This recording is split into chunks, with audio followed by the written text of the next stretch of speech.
Hello everyone, welcome back to another replay commentary. And as always, I've collected the games of the last update, and these are the best games that were sent to my replay server. I hope everyone that sees it is already on there.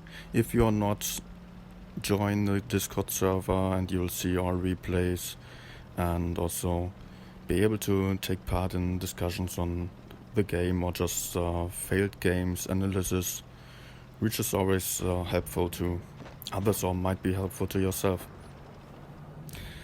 Okay, and what do we see here? We have 4 games here. First one is a very nice carry of Spam from Phoenix on his WZ-121, which is currently, since the DPM buff or also the alpha buff a few updates ago, a very strong tank.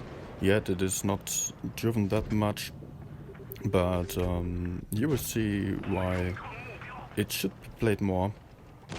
As you can see here, he's already taken out, he's put out a lot of damage here, and has a camping WZ in front of him, which is clearly not what you want to do with a heavy. So he can just farm him here and put out some nice shots into the camper there. And he tries some more blind shots, which all hit, I think. Yeah. WZ is not taking care of it. He's just camping and getting farmed.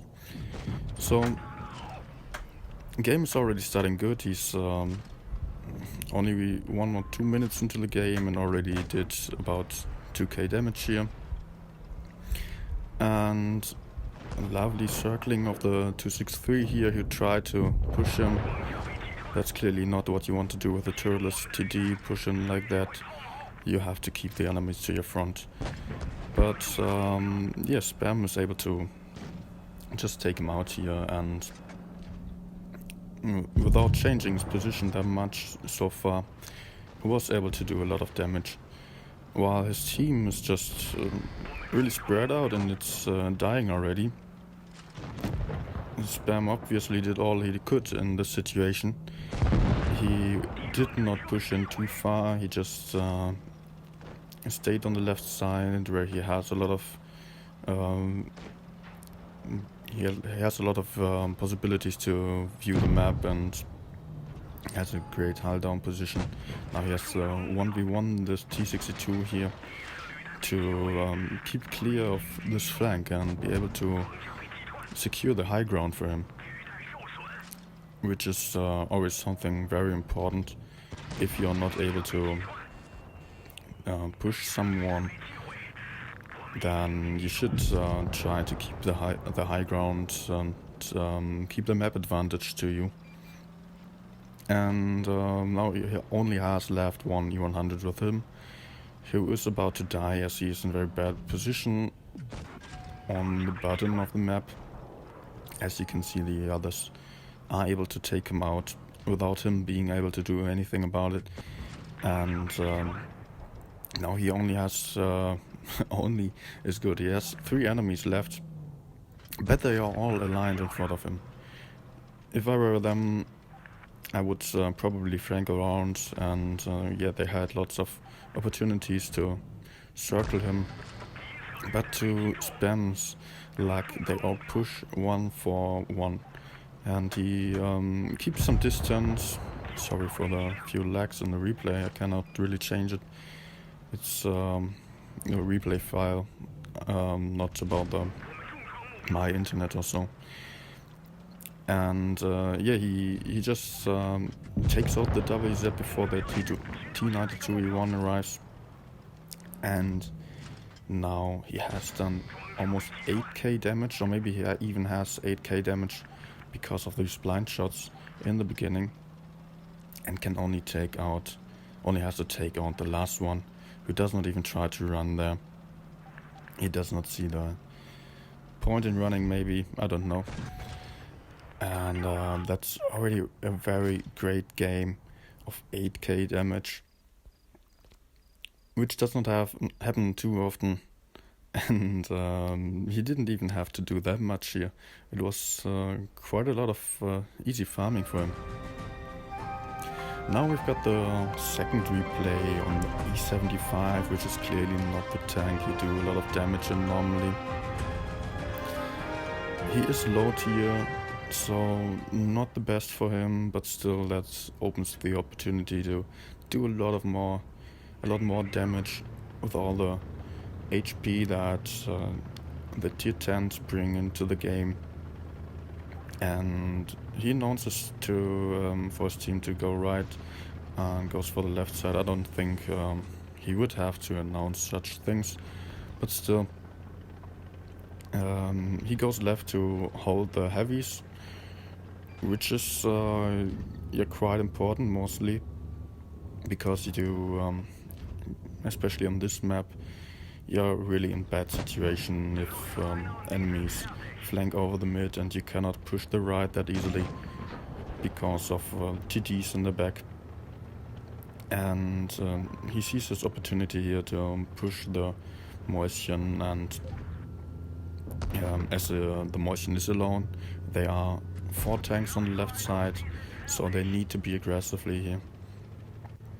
And also he gets a lovely side shot into the STB now, which crosses in the open. And he has to be fast now, as the enemies are all on the other side. They are pushing into his mediums, and the mediums missed the opportunity to run here. So he really has to be aggressive now and can put out another shot into the E5.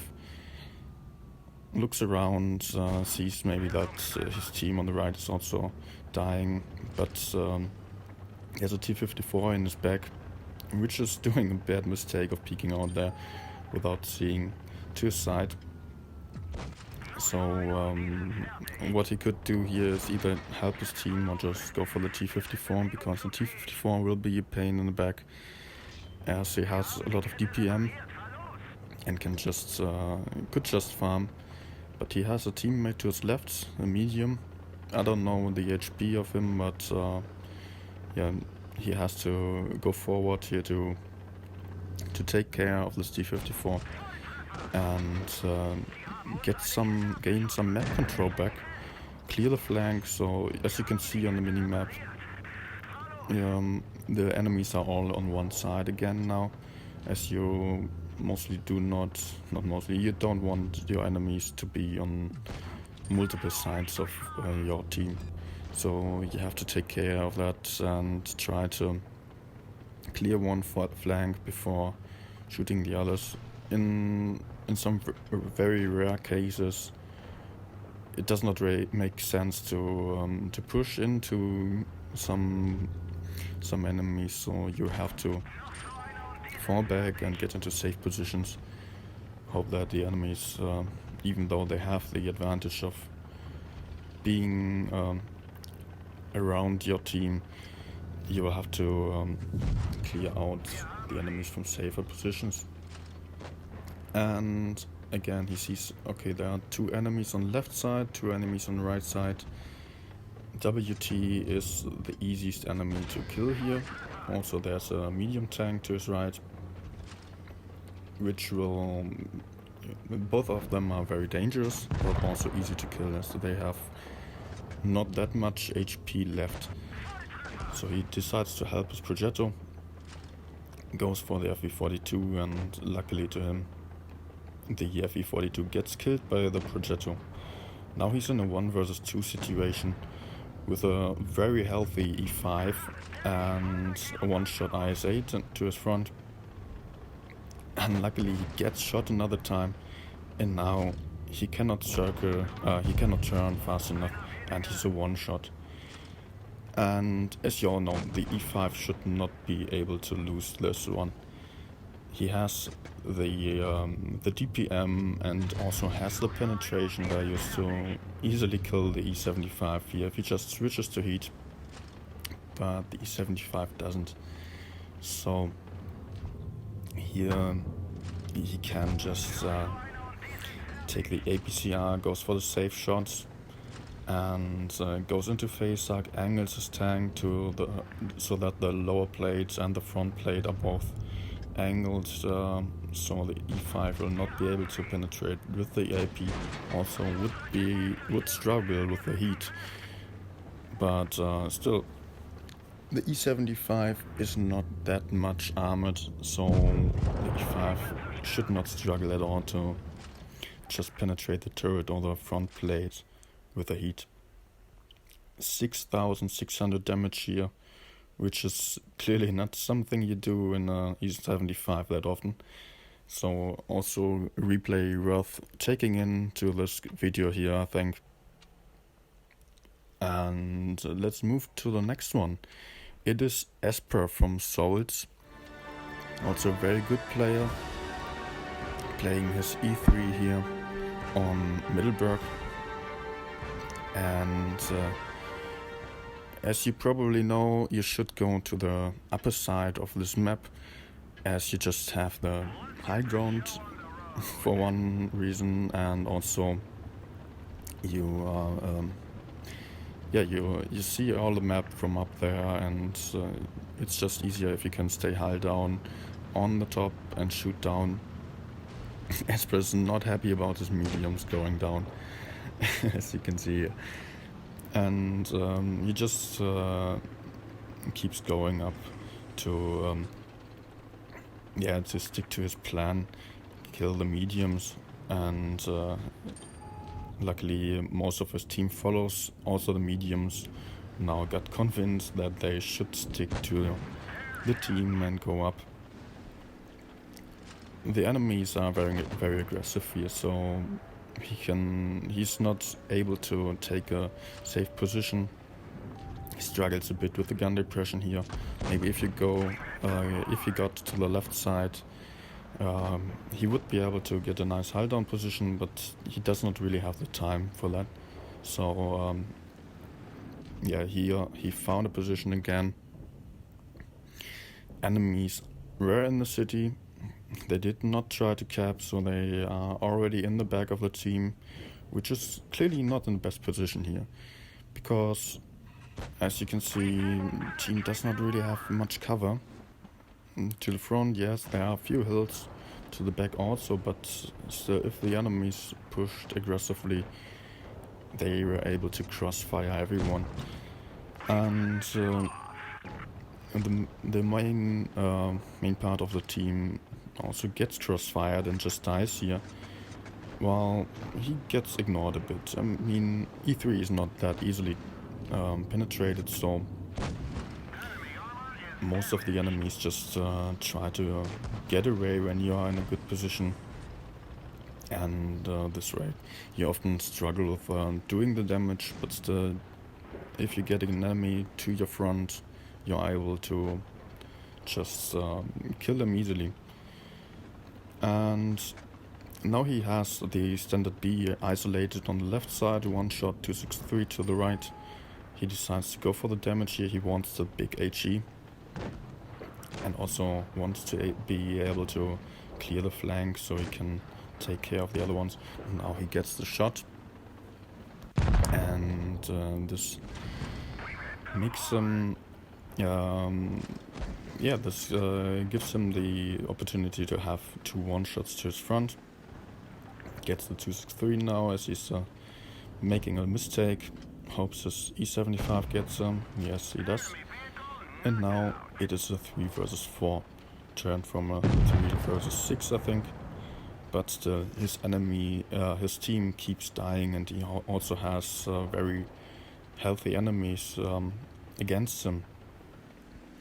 So, yeah, he decides to go for the Vickers first, who is playing it more aggressively than he should. I mean, in most cases, you don't think you will lose to this kind of game when you are the enemy here. So they decide to just push in straight away. They have a lot of HP left, so it will be a struggle for him to win this, especially as they are all heavy tanks. But he can easily penetrate every one of them, and he just takes care of having a good position here, being hull down, and now the game actually really starts.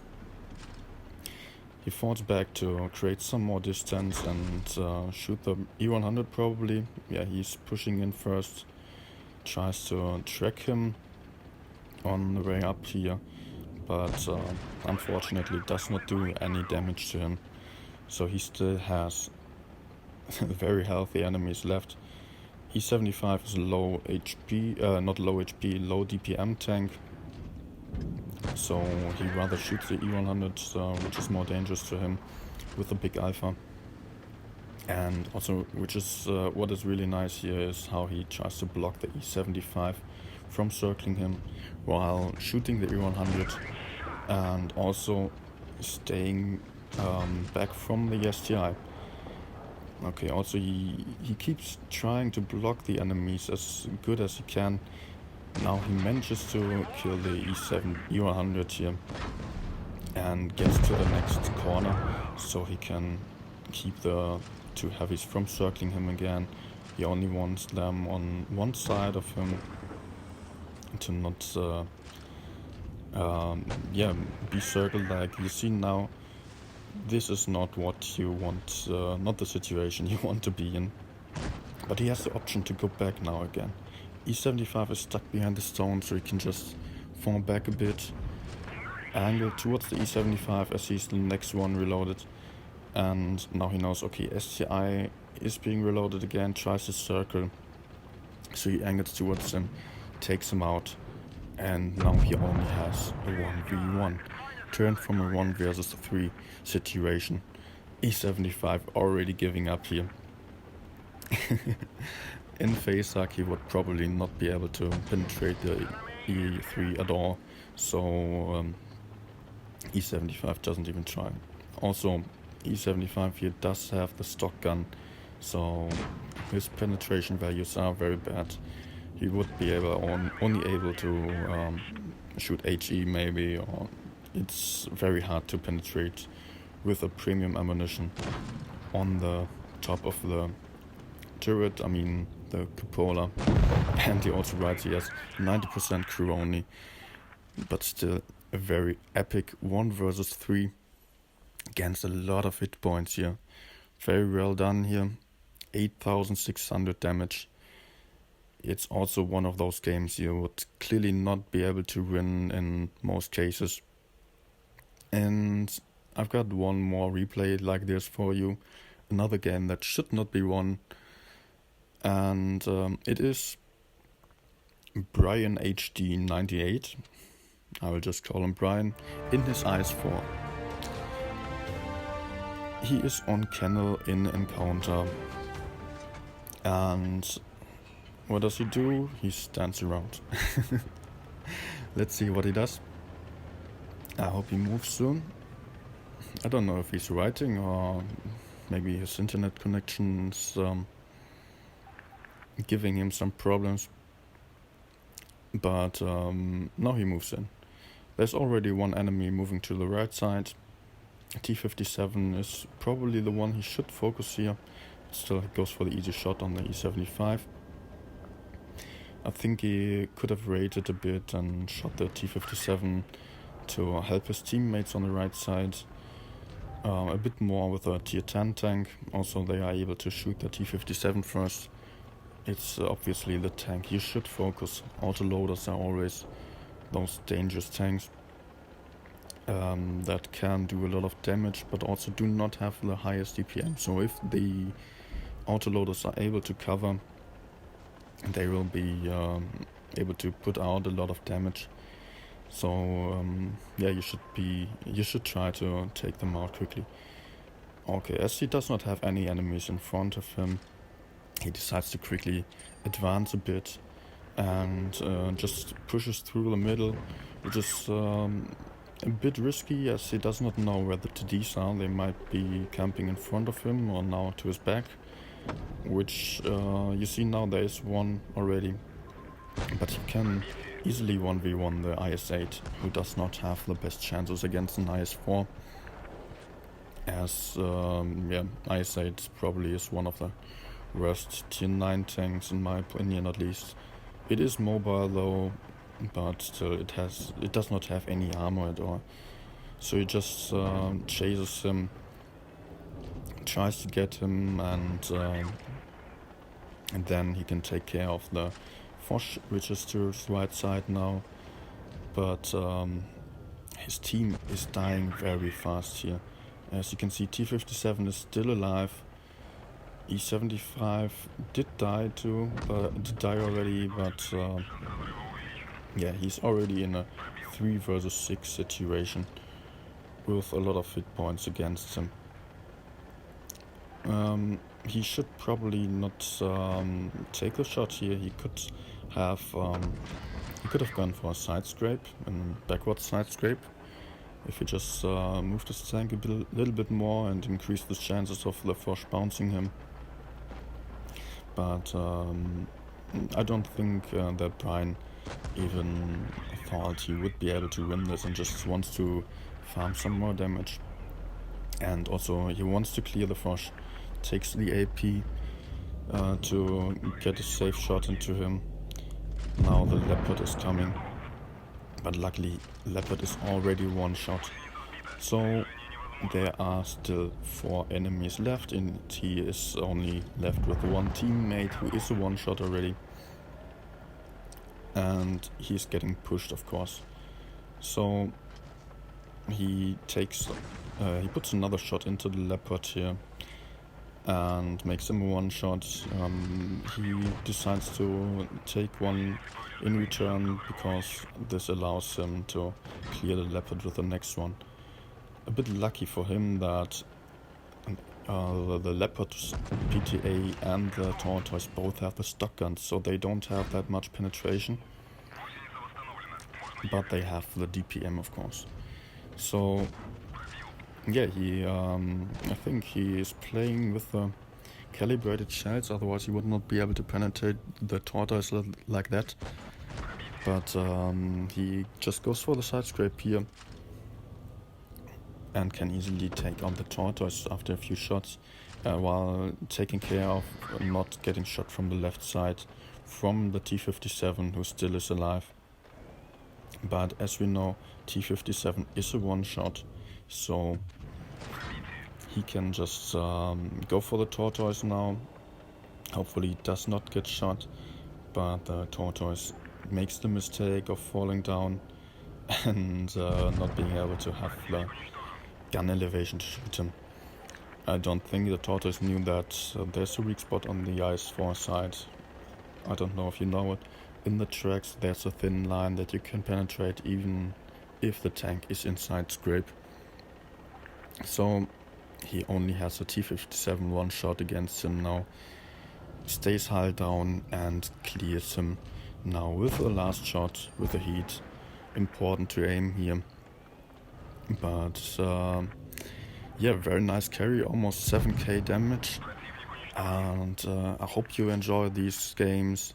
4 games that clearly should not be won, but still these players managed to do some epic carries and show you some great replays here. Okay, thanks for watching. I hope you liked it. Leave a comment, leave a thumb up, and also subscribe if you didn't already. See you soon.